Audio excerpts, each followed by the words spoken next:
Hindi na nga napigilan ni Meghan ang kanyang sarili na magwalwal na nga sa isang bar kasama nga itong si JC. Hinayaan nga siya nito ni JC na kumanta nga sa stage ng lasing. Kaya naman nga't may nakapag-video sa kanya at nag-viral nga ito. Kaya naman nga't kinabukasan ay pinatawag nga siya agad sa management. Doon nagalit nga itong si Monica ng lubos sa kanya at tatanggalin na nga siya sa Yumi.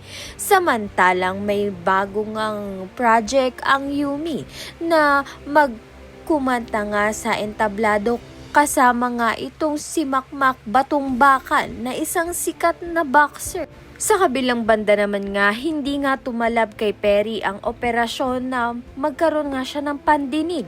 Subalit magiging mas critical na nga ang lagay niya dahil hindi nga naging successful ang kanyang operasyon. Kaya naman nga't nagangamba nga ang pamilya nga ng sikat upang ngang mapagaling nga itong si Perry. Magkaroon pa nga kaya ng tsansa na bumalik nga ang kanyang pandinig.